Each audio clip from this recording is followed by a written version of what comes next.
Well, hello everyone, and welcome back to the Great Ace Attorney Chronicles. Previously, we began the second game's second case, and we caught up back with Ryunosuke, Herlock Sholmes, and Iris 6 months after the previous game ended, and they got a letter from Susato saying that the key to this overarching mystery they're facing lies in the notes of a specific case. Cue flashback to this. We are between the 4th and 5th cases of the first game, trying to figure out what the hell's going on here in this in the Gyaradev household. Well, not really household, I guess building. They're renting out their rooms, I suppose. So we have a dead body here. I'm pretty sure this is that foppish dandy I fell in love with at first sight that we saw for like 2 minutes in the previous game. So I'm pretty sad about that. But honestly, I was thinking about the timeline between videos, and I'm not sure I have everything right. So clearly this has to take place between the 4th and 5th cases of the previous game because, well, the characters are already familiar with Sosuke Natsume and the Gyarados and everything. And it can't be after Case 5 because Susato was already heading to Japan again. And yet, we know that this specific case results in Ryunosuke losing his ability to practice law in England. So I'm confused, because if that's true, then how was he able to do that 5th case at all in the previous game? It must be some sort of, like, delayed consequence for something that happens here. Like, something happens in this case that is then discovered or put into practice much later, causing Ryunosuke to lose his ability to practice law well after the 5th case.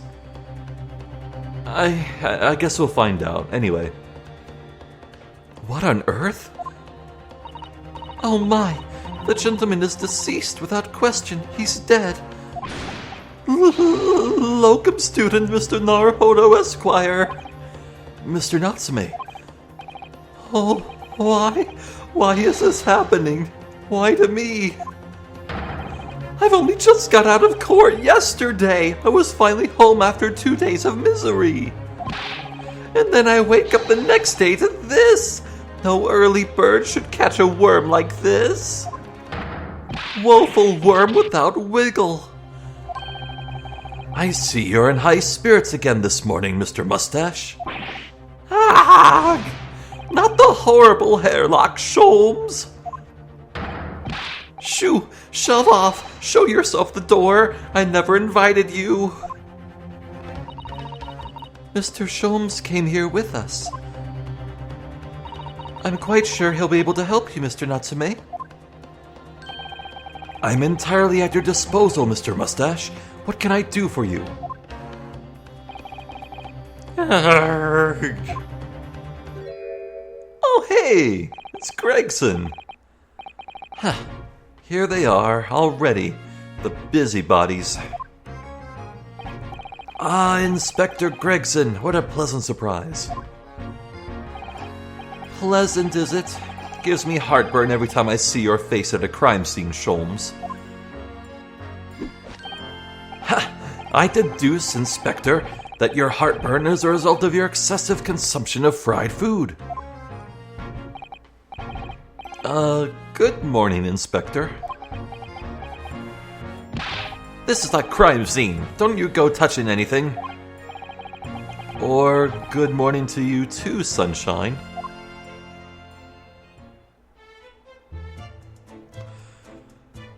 He's really dead, is he?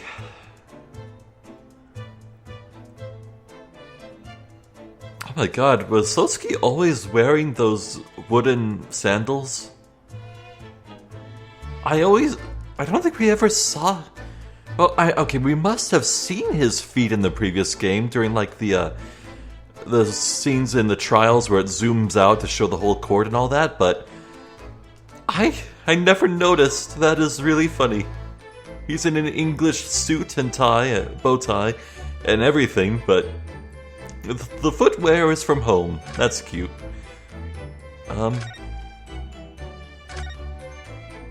I guess I'll just go left to right, but I'm thinking we might need, Gregson's permission here.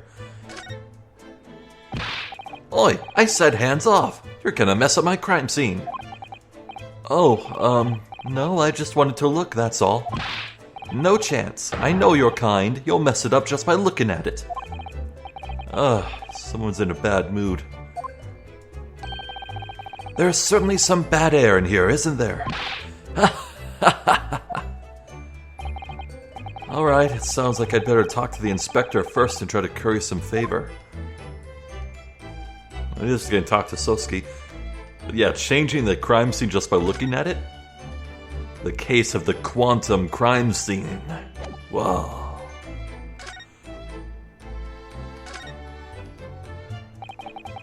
What a terrible thing to have happened. It's only been 3 days since I was arrested for the incident on the pavement outside. And then, having finally regained my freedom, it starts happening all over again. Endless existence of excruciating experiences! So the victim lived here on the ground floor, and your room is just 1 story up, isn't it? Yes, that's right. In a way, we were neighbors, I suppose. So did you know the victim? Were you friends? I already know the answer to that. It's no.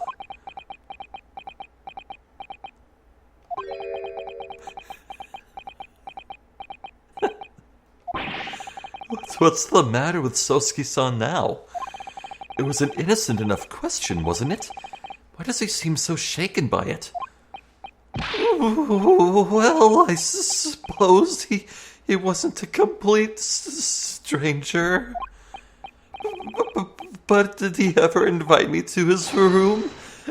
Never! On my honor, I swear it! What an extreme reaction. You're probably wishing you'd never asked now, aren't you, Mr. Naruhodo? When we found him here, I felt wretched, which is why I sent word asking you to come. Through that inspector over there! Fair enough. So, Inspector, what was the victim's name? Who was he? I don't know what I expected. But upon seeing that name, I know in my heart of hearts that it could never have been anything else. Oh, it's perfect. Mr. William Shamspeare. He was a lodger here. As you can probably tell, he was an actor. Bit of a dead loss, as it happens, or just dead. Mr. Shamspeare. It was the landlord, old Mr. Garadeb, and the other lodger, Mr. Natsume, who found him. The fella didn't rise at his usual hour, so Garadeb got worried and kicked the door down. What if he's just sleeping in, man? But doesn't Mr. Garadeb have a bad leg?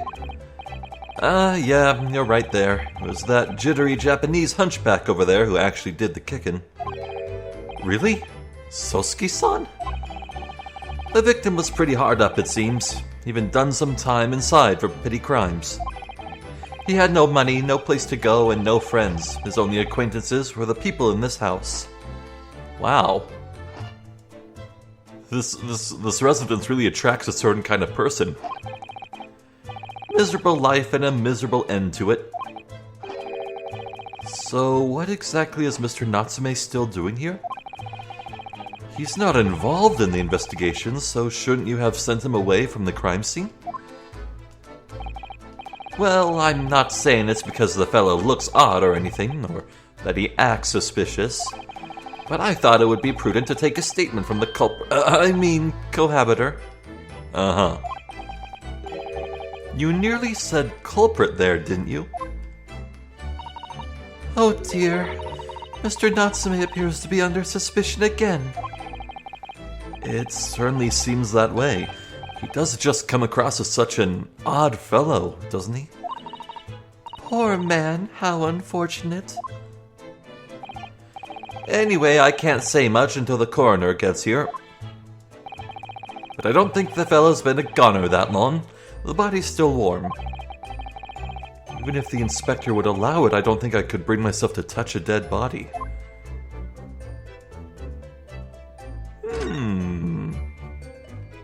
Someone's eager to play. Mr. Sholmes, what are you doing? Ha! You need only observe to know it, my dear fellow. Investigating naturally. There's nothing natural about that pose. Mr. Sholmes, have you made some miraculous discovery? Patience, my dear madame, patience. We've not been here in this room 5 minutes. So far, all I've managed to deduce is what actually happened. But that's everything you had to... Okay. My goodness. But isn't that everything we need to know, Mr. Sholmes? Now that you propose the idea, I believe one could indeed see it that way. At the present time, I have managed to draw 2 incontrovertible conclusions. The first, that there was a physical struggle here last night in which the victim fought for his life. Ah! Huh? Mr. Natsume, what's wrong? Is something that Mr. Sholmes said significant somehow? No, don't mind me. Forget I was here. And my second conclusion is that there was a poison lingering in the air here last night that passed the victim's lips. Is this all because of that teacup? Nonsense! Alright, Mr. Natsume, why are you reacting so extremely to Mr. Sholmes' deductions? No, please, pretend I'm not here. Invisible, ineffable, inscrutable, insignificant. Impossible to ignore. You must tell us everything, Mr. Sholmes. Spare no detail. But of course, let the theatrical tragedy before us be unraveled by my great deductions, presented for your pleasure in 2 acts. You've heard some truly astounding great deductions from Mr. Sholmes in the past. No doubt this will be no exception. What miracles will unfold before our eyes this time? So, my dear fellows, for your delight and wonder, let the curtain rise. For Herlock Sholmes's Logic and Reasoning Spectacular, Act 1. Hell yeah. Cause of death.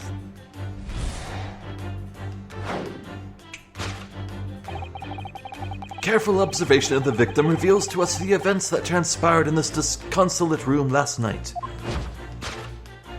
Yeah, that's totally him. It's not someone else, it's him. Foam at the mouth of the deceased clearly indicates the use of poison. Next to the victim, we notice a large dining plate, which contains, you'll observe, butter? 1/2 of a sizable bar of soap. Meaningful, indubitably. Oh my god, it's soap. I think the foam is the soap. Why is the soap set so purposely upon the dish? Like the victim's last supper, in fact, yes. Could it be that the man was about to eat it? Of course, the fork reveals the answer. It appears that the young man's appetite was his undoing. Taking up arms in the form of his cutlery, the victim engaged in a deadly battle for his life. Yet the struggle against his hunger was in vain, for in the end he couldn't resist devouring the slippery feast.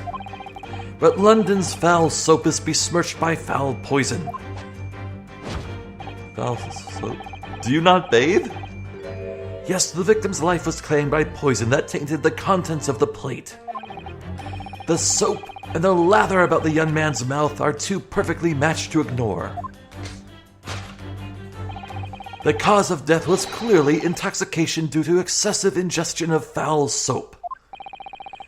Though personally, I have a greater interest in the taste of foul candle wax, of course. What? What? What? Topic 2, suicide or murder. The cause of death identified, we proceed to Act 2, where we ponder the next question.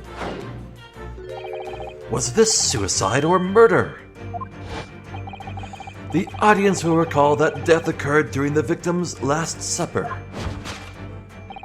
Did the man dine and die alone? The single teacup suggests an answer. Oh my god, I love Natsume's face. To draw a conclusion on such meager evidence would be foolish, however, certainly. The careful criminal could have absconded with his own cup to cover his tracks.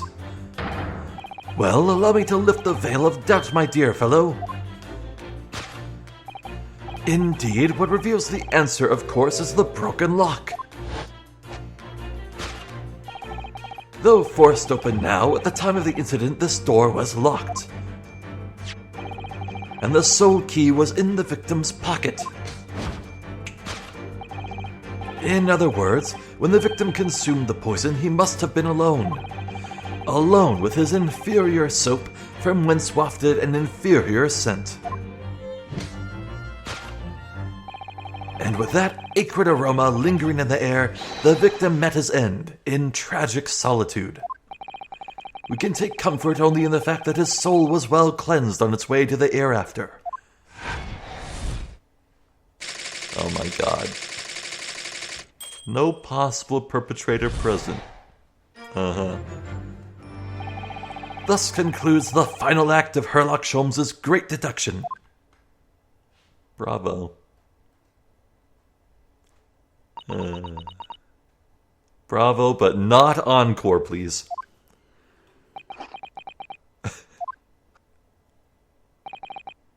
There's just one thing, Mr. Sholmes. You are disposed to identifying just one thing, aren't you, Mr. Naruhodo? Pray, what concerns you? Well, no matter how hungry he was, do you really think the man would have eaten soap? It is quite apparent that this man had barely a penny to his name. It is a curious thing, but to one so destitute, soap can suddenly appear quite irresistibly appetizing. How extraordinary. In truth, I have tried a little soap myself in the past. You've eaten it, you mean? My dear fellow, it was some time ago now. My postulation was that it would cleanse my gut. And did it? As I writhed in agony on the floor and spilt the contents of my stomach, yes, I believe it did. The experience taught me a valuable lesson. Soap is quite poisonous. It has an unpleasant taste and leads to great discomfort. In summary, I cannot recommend it. My grandma and grandpa, on my mother's side, they when the kids were foul-mouthed, they'd make them eat soap. I'm grateful the tradition did not carry on. Believe me, I wouldn't eat it even if you did. There's something that troubles me as well, actually. Oh? What's that? It's Mr. Natsume. Ah! I couldn't help noticing him shuddering and quivering out of the corner of my eye. Almost as if Mr. Sholmes' deductions touched a nerve somehow. Nonsense. Well, that clenched teeth episode didn't last. I think, judging by Mr. Natsume's reaction, the great detective's deductions may need some gentle corrections in order to reach the actual truth. Yes, Mr. Sholmes' observations and deductions are sometimes a little too sharp. He has a tendency to hit the nail on the side of the head and drive it in at an obtuse angle. When he does that, it falls to us to straighten things out.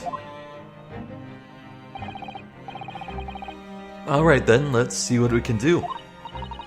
Yes, we must pick out the key words in Mr. Sholmes' quite brilliant deductions. And discreetly exchange them for something that makes a little more sense. If we can do that, I'm sure we'll arrive at what Mr. Sholmes meant to say in the first place. In that case, are you ready for the second performance of the day? Once again, my dear fellows, for your continued delight and wonder, let the curtain rise. For Herlock Sholmes' Logic and Reasoning Spectacular, Act 1.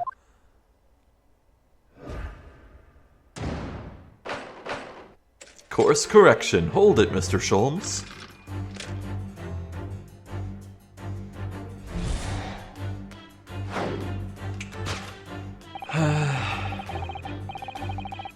You know what the worst thing about this is? I bet all you guys in the audience watching this series, when that decadent dandy showed up, I was like, oh yeah, I love him. He's the best. More of him, please. But you were thinking about this and were like, haha. He doesn't know. You're having a giggle at my expense, weren't you? Admit it. I can't have nice things. Careful observation of the victim reveals to us the events that transpired in this disconsolate room last night. Foam at the mouth of the deceased clearly indicates the use of poison. Next to the victim, we notice a large dining plate, which contains, you will observe, one half of a sizable bar of soap. Meaningful? Indubitably. Why is this soap set so purposefully upon the dish? Like the victim's Last Supper, in fact, yes. Could it be that the man was about to eat it? Of course, the fork reveals the answer.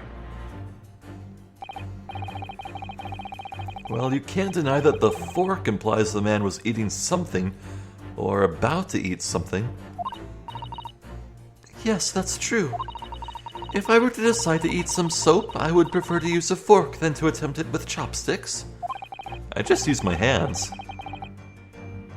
And of course, only half of the bar of soap is left on the plate. But might there not be some other explanation? Something material that proves whether or not the man really ate some soap? Huh.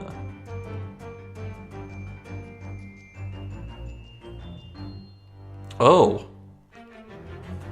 so that's his hat down there, but there's the other piece of soap. It's just broken in half. So why would there be soap on the dinner table? How weird. Let's read everything. I suppose you'd eat soap with a fork, wouldn't you? I don't think it's a question of which implement you'd use. You shouldn't eat soap, full stop. But then, why? Why does the man have a fork in his hand? Oh dear, I understand your frustration, Mr. Naruhodo, but please don't take it out on me. The point is, if we decide the man used this fork to eat the soap, we wouldn't be changing Mr. Sholmes' deduction. So we really ought to consider some other clues.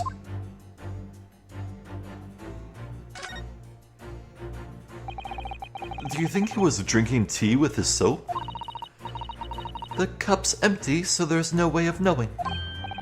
How about this for an idea? Perhaps the cup was full of water, and he was dissolving soap in it so he could gulp as much down as possible. Please remember that he may not actually have been the soap lover that he's been made out to be. What's the story with the stain? It's so conspicuous.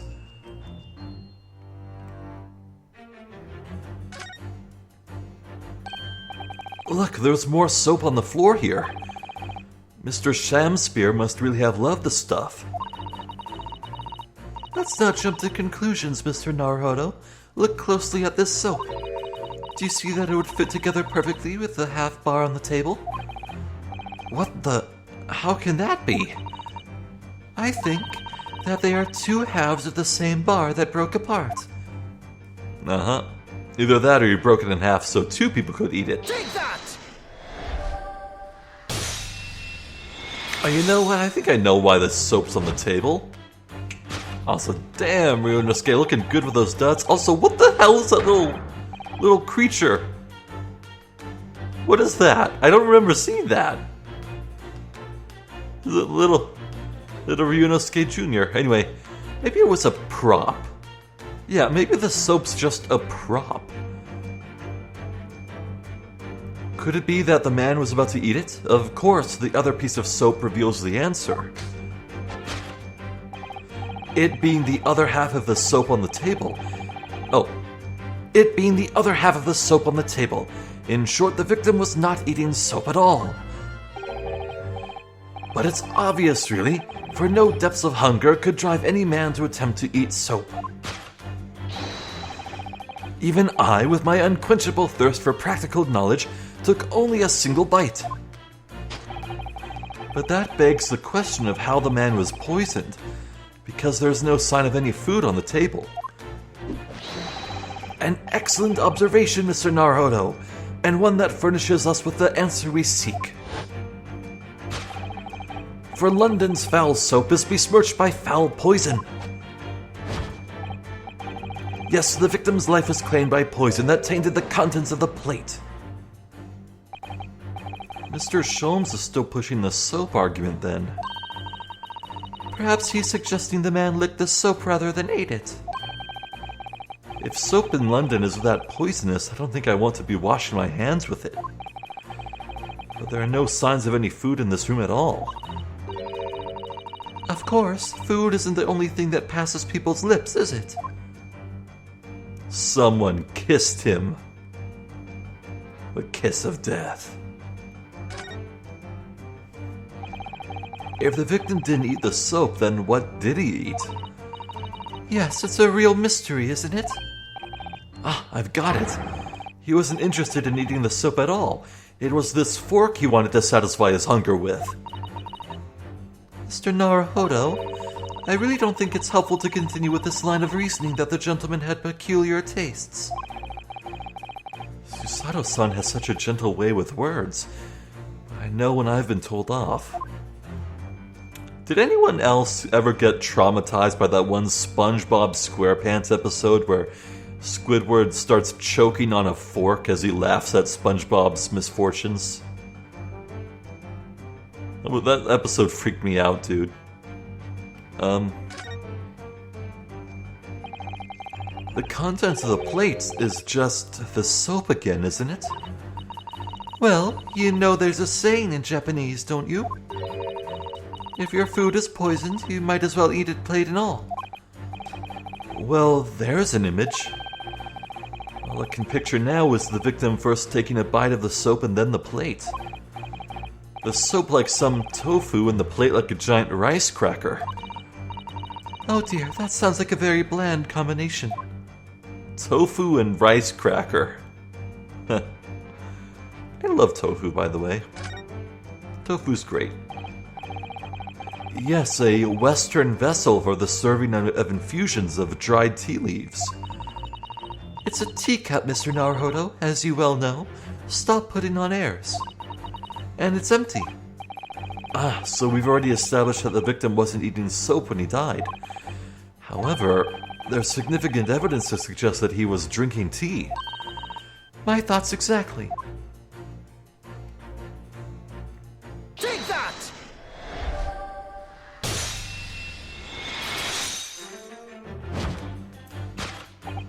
Yes, the victim's life was claimed by poison that tainted the teacup. Indeed, cups have been the vessel of choice for practicing poisoners over the centuries. And it would appear that this victim drank every last drop.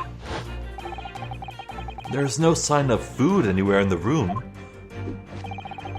Which leads us to the immutable conclusion. The cause of death was clearly intoxication due to the ingestion of poison contained in this teacup.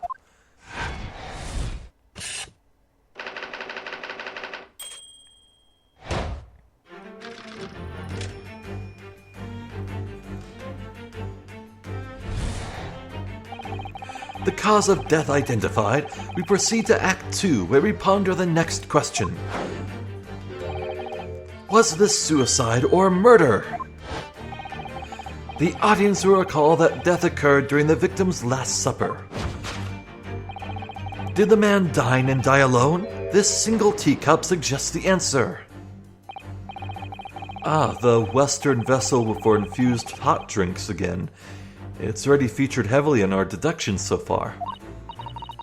Yes, we can imagine that shortly before his death, Mr. Shamsphere was having a drink of tea. There would be nothing remarkable about that, but what troubles me is Mr. Natsume's reaction when he heard Mr. Sholmes suggest it. There's more to this deduction than it seems. We must closely examine the scene of the crime again for some more clues.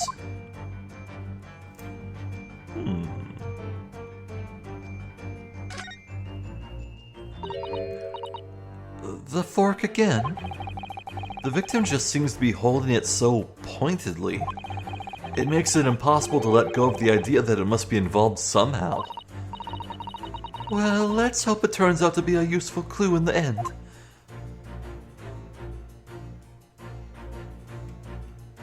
Oh. That was not always there. I call shenanigans. Surely it wasn't always there. It's empty, and it's the only cup on the table. It would appear so, yes. And when you consider those facts, Mr. Sholmes' reasoning seems highly logical. But it's always the same in these deductions. The real truth is always buried a little deeper than the great detective suggests. Mr. Naruhodo, you seem very dubious of Mr. Sholmes all of a sudden.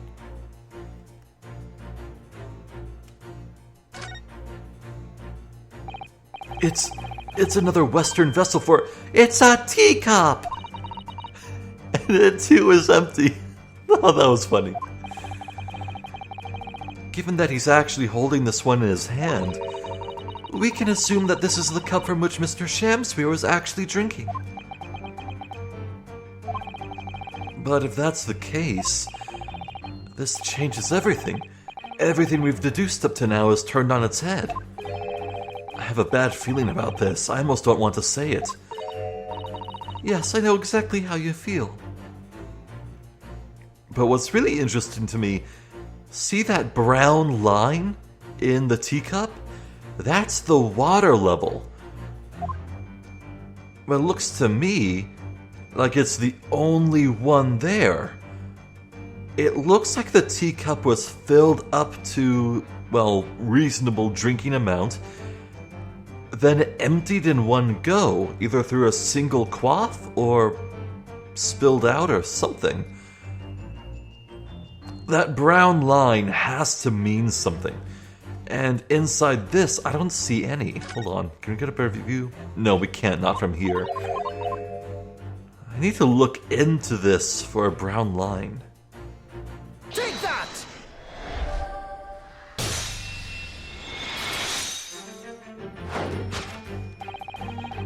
Did the man dine and die alone? This other teacup suggests the answer.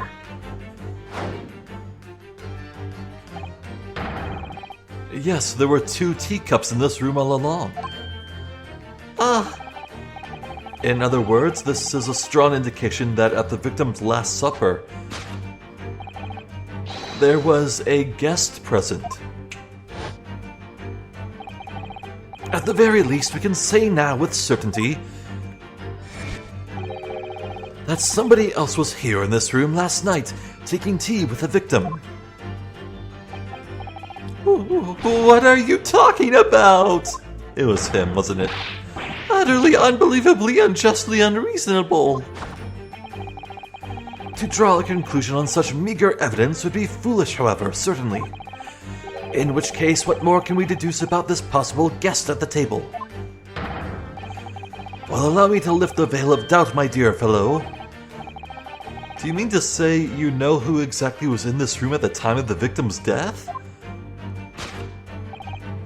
Indeed. What reveals the answer, of course, is the broken lock.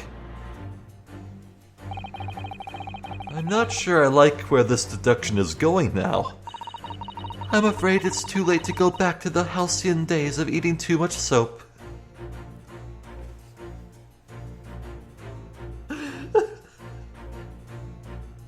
Oh, that is a quote. Oh, put that one right up on the fridge. Oh, man. Oh, Ace Attorney Hall of Fame right there. I'm afraid it's too late to go back to the halcyon days of eating too much soap. Oh, exquisite. But the identity of the guest who was in here last night when the victim passed away is something I have a very bad feeling about. Well, you can try to ignore your feelings, but we cannot ignore the truth, Mr. Naruhodo. No, I suppose not. Time to look around again. I can't tell if that's concave or convex. It looks like it's concave from this angle.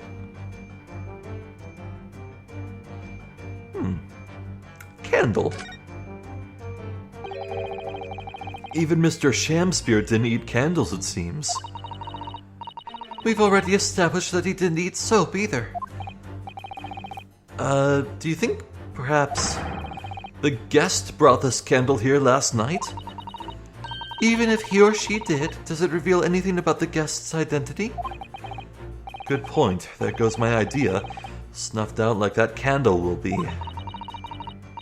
If you sigh so deeply, Mr. Naruhodo, you're in danger of blowing out the flame. Oh man, I nearly got blinded by a candle once. When I was 11. Now, I don't know the distinction really. I'm not too familiar with candles, but I think it was one of those special kinds where the wax isn't like authentic. Like there was something about that makes it burn and melt at lower temperatures than a normal candle or something. But yeah, I was 11. My mom asked me to walk over and go blow out the candle. I bent over, closed my eyes shut, and blew. Next thing I know, I feel really hot liquid all over my face, like really hot. And yeah, apparently blowing into the wax made it blow back in my face. And my face was covered with the wax. But it wasn't like the real super hot wax, you know? It was like a special candle. But anyway, I'm really glad I closed my eyes because, yeah, there was a lot of wax on my eyelid. Sometimes I think about that and I try my best not to shudder. But yeah, it left me with like no scars or anything, so it was a fright to be certain, but hey, at least I didn't get blinded by hot wax at 11 years old. Oh, I wonder. Sometimes I do wonder what would have happened. Would it be permanent damage? Would I lose my eyesight from that?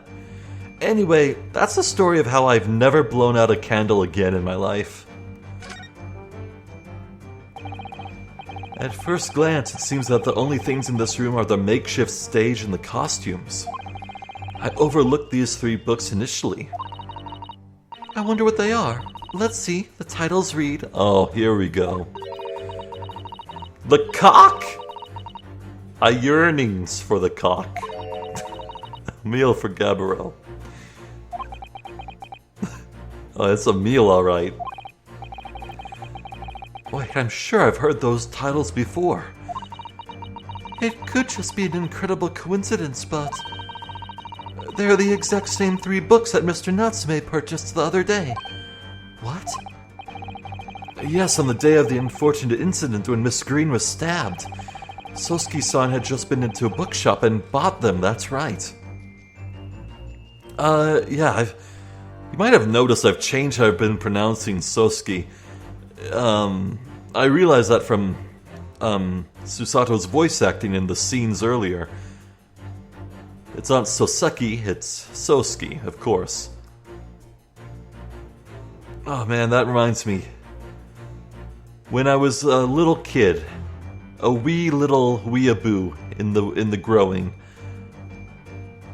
I bought Naruto manga at a bookstore.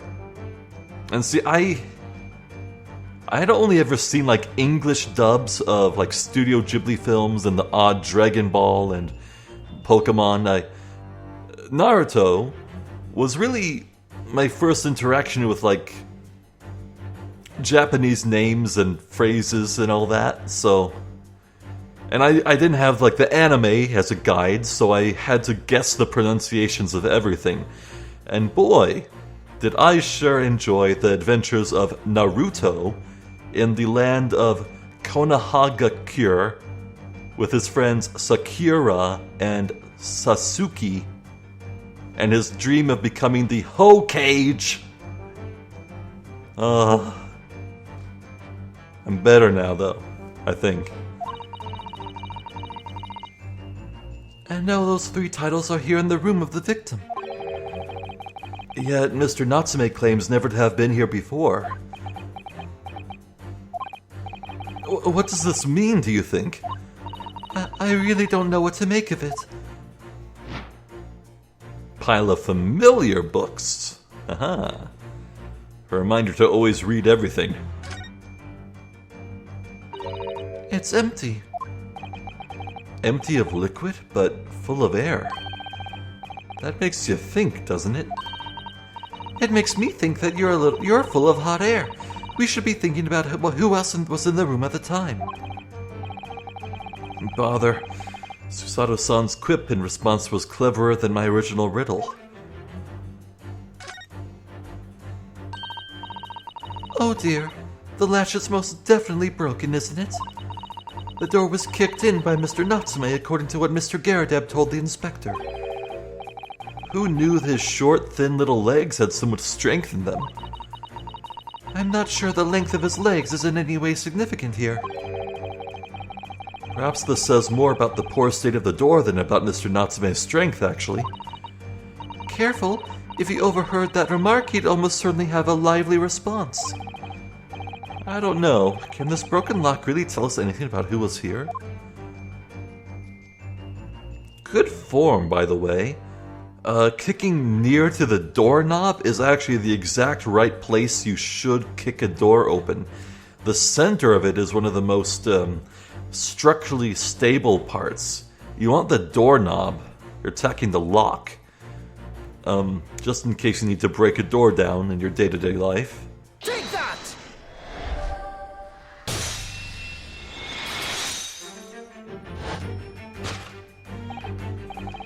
Indeed.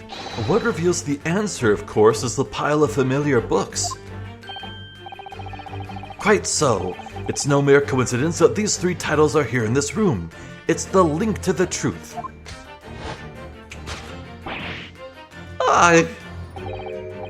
Mr. Natsume, you purchased these books 4 days ago at a second-hand bookshop. That's just a coincidence. In that case, you'll be able to bring the same 3 titles from your own room, will you not? This very moment. No, never, non-negotiable.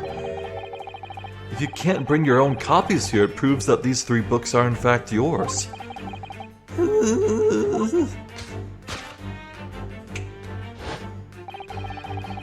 Having purchased the books 4 days ago and returned to your lodgings, you were arrested the very next day. So you could conceivably have brought the books here on that evening, but you never mentioned that. In other words, you could only have brought these 3 books here to the victim's room.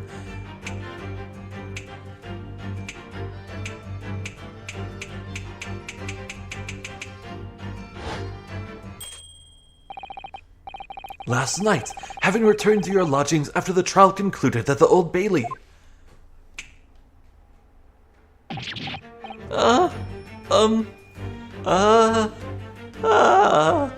Boy, the presentation's getting exquisite, man.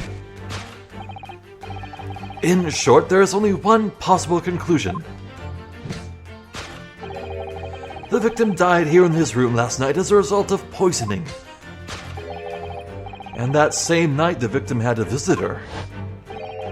And that visitor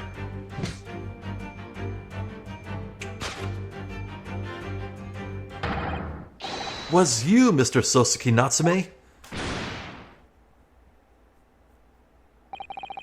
Thus concludes the final act of Herlock Sholmes' great deduction.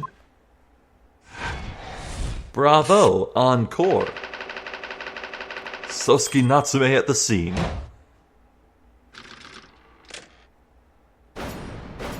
Deduction complete. Elementary. Hell yeah.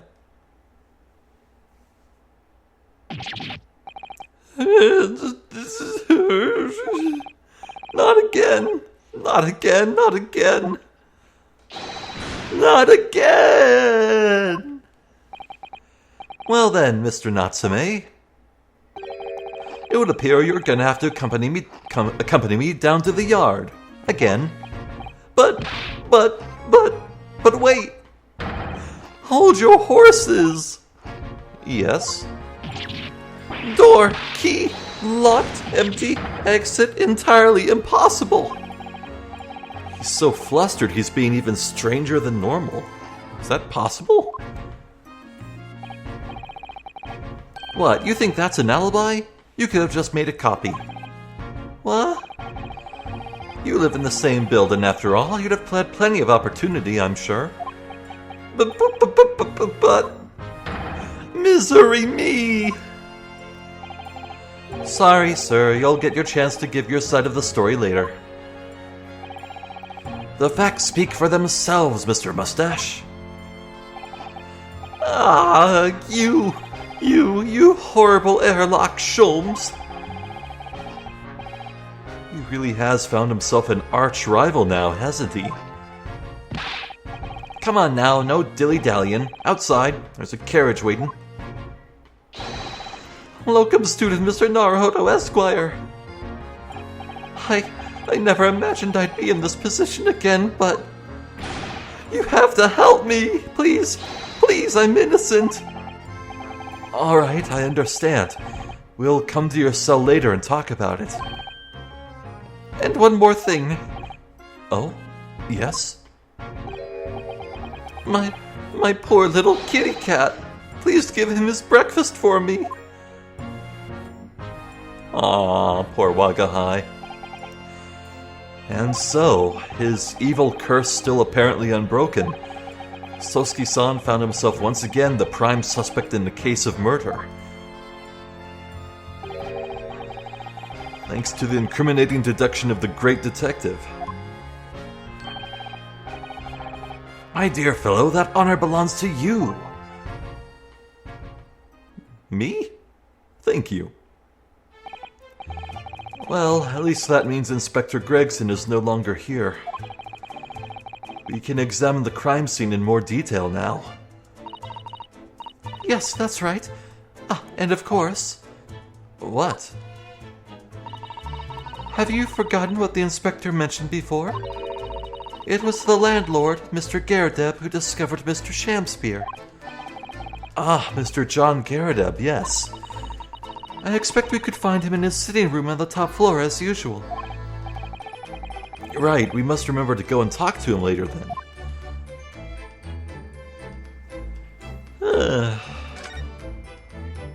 Was this shiny on the ground? Always there? And this loose floorboard? What is this off-color bit? I grew up watching Scooby-Doo. I know to look for the off-color bits of the scenery. It's gonna move. The monster's gonna come out of it. What is that? What is that, though? Left to right. Let's look at everything. This is some sort of makeshift stage, I think, isn't it? Where does the audience sit, though, for the nightly Shakespeare performances? Actors aspiring to the great stage must practice their art, Mr. Naruhodo, with or without an audience. In fact, on a related note, perhaps you should set up a mock bench for the defense in your office. What? Then you could practice your art every single day. I'll think about it, if you promise to don a beard and play the role of the judge. Well, if that would help you achieve your goal. Oh, bless her. This I have to see.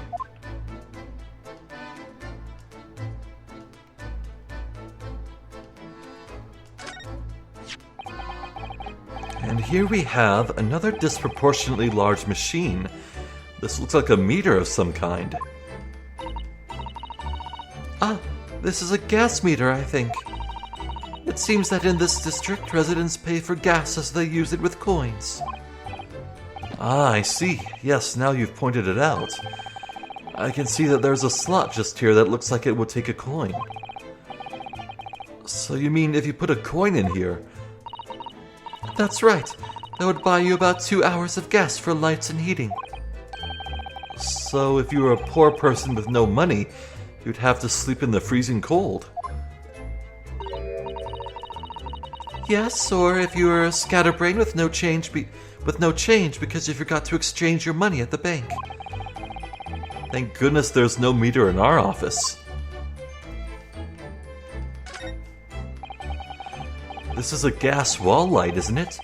It must be connected to a gas pipe in the wall. Gas lights, a gas stove. London really is a city of gas. Now that I think about it, Mr. and Mrs. Garadeb had an open fire on the top floor, didn't they? Oh yes, you're right. I don't recall seeing a gas stove up there. Well, I much prefer a real fire anyway. It's so much cozier.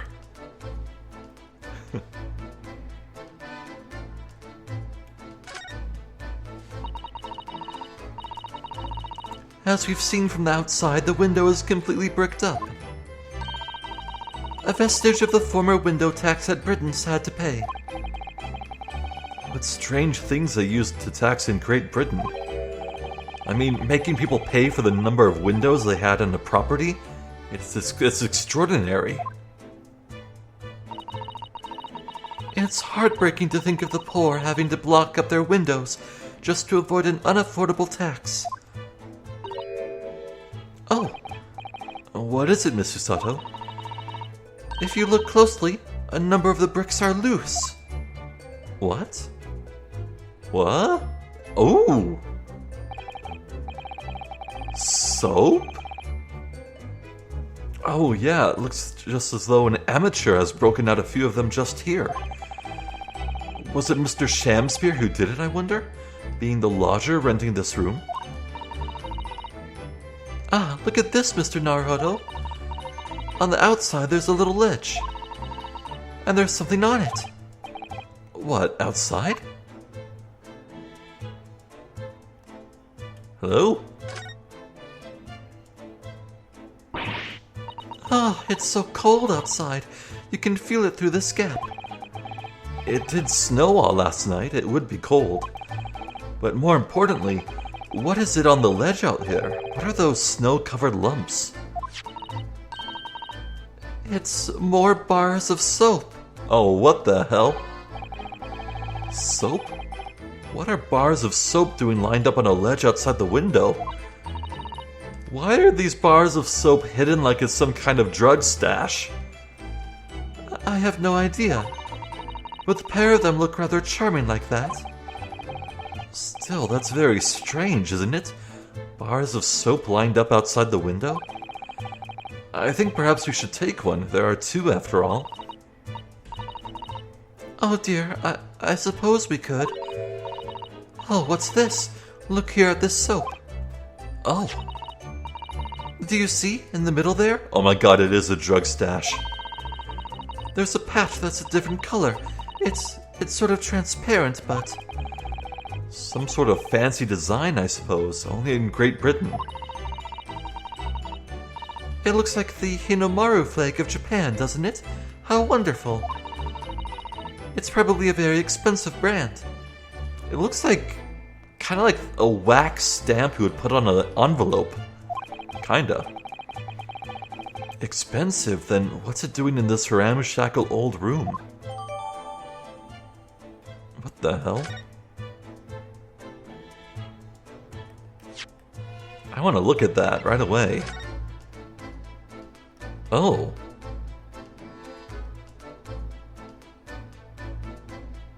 What the hell? There's like a hidden hollow chamber inside the bar of soap, maybe? This part is a different color. It's an exquisite design, isn't it?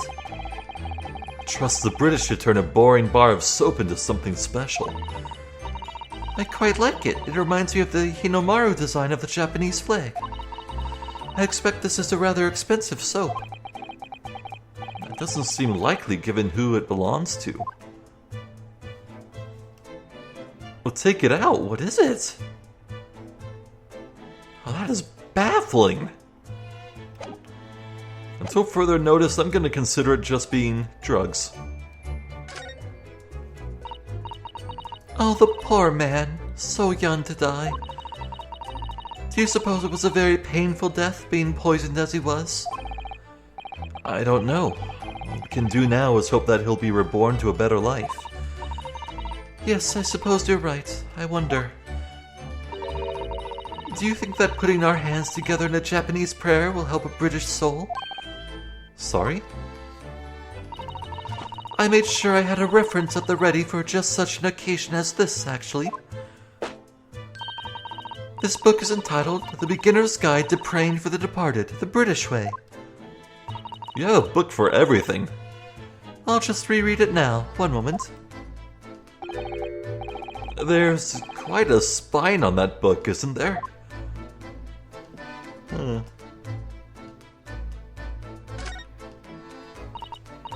Ah, one of the teacups that Mr. Shamspear and his guests drank from last night. But don't go drinking from them, Mr. Naruhodo. There is bitter poison inside.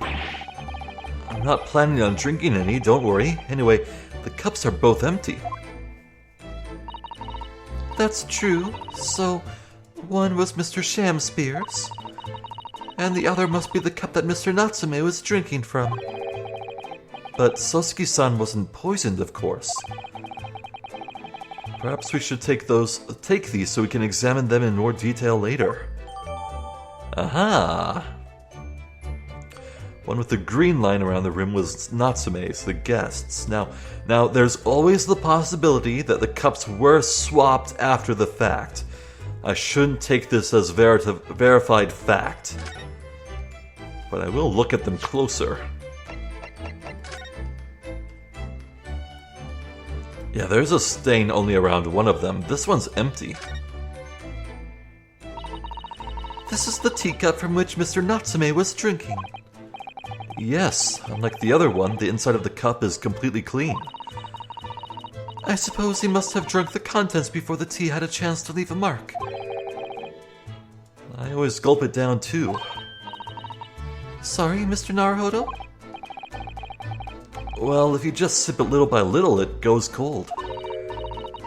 Clearly I shall have to instruct you in the proper way to take tea. No tea ring on the inside of Mr. Natsume's cup. Aha! This must be the cup that Mr. Shamspear was drinking from then. It's stained on the inside. Tea does that, I'm afraid. Even green tea. Oh, really? I've never noticed before. You've never noticed? Well, I never leave it in the cup long enough to leave a mark. I like to gulp it down. Drink tea while it's hot. That's the Japanese way, isn't it? Oh dear. So many people seem to have the wrong idea about our culture. And most of them are Japanese. Yeah, you gotta savor that, man.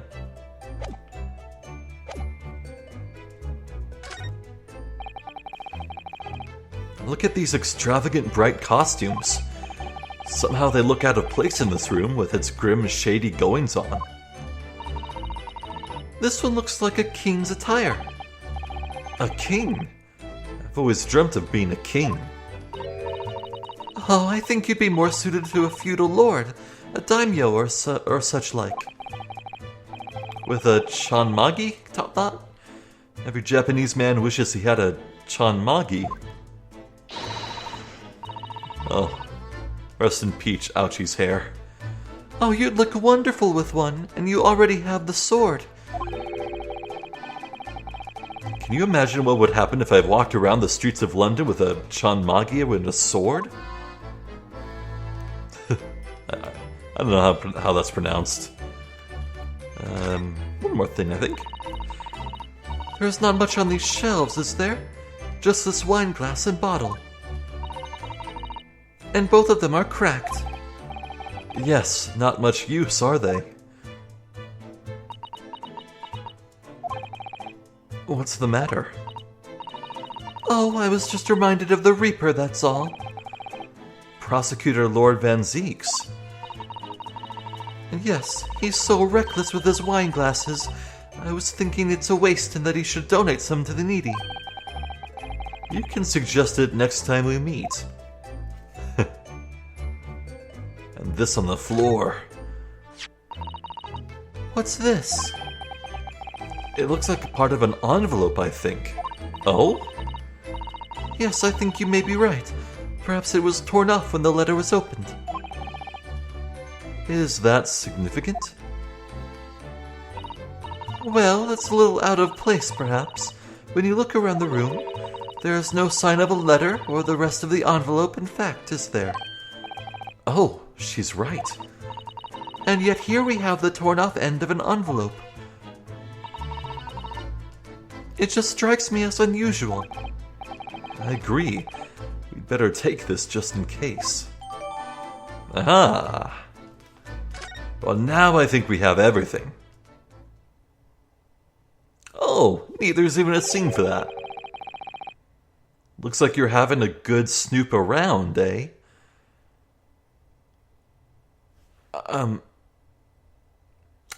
Mr. Garrett? Oh, he's back! Oh, I did not expect that. Well, anyway, before we go, let's look at this. Yeah, that looks like an envelope, but who opens an envelope from the side like this? This is clearly the top of it. You're supposed to lift this part open to break it open. Weird. I can't find anything out of place. Whoever opened this envelope didn't bother with a letter opener or scissors, did they? Yes, whoever opened it was clearly someone with an unrefined temperament. And judging from the angle of the rip here, the person in question must have been right-handed. Miss Susato, I think perhaps someone's been reading too much of the Adventures of Sherlock Holmes. You can never read too much of it, Mr. Naruhodo. Never!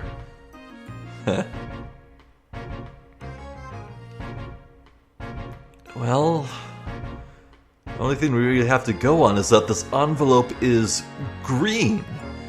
Now, if someone's favorite color were green, that'd be most suspicious. Maybe we'll have to show this to Olive sometime. Olive green. Anywho. Man, this is a good mystery. I am baffled by the soap. What is going on? What is that little weird, round, clear, translucent thing? What is that?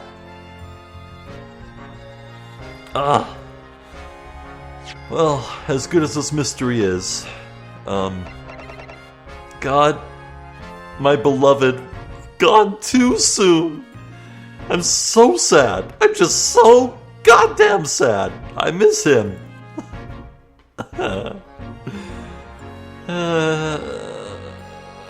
Well, if you saw that beautiful specimen here, in this case, maybe that strange person in yellow with a huge chin. I barely remember what he looked like. I just remember yellow clothes and a large chin with maybe a scar on it.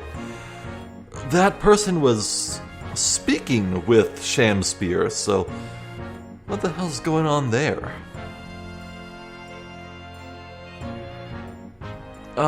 Poor Sosuke, he can't catch a break. It's funny. I do like how important he is, though. He has way more staying power in these two games than I would have bargained for. Like, I never thought he'd stick around so long when I first met him, but hey, he's a beloved historical figure, so you know what, maybe I should have expected that. Anyway, I don't think there's too much else to say, just that I'm excited to see what happens next. I'm Zephyr the Jester. This has been more of the Great Ace Attorney Chronicles. Thank you for watching, and hopefully I'll catch you next time. So until then, please take care.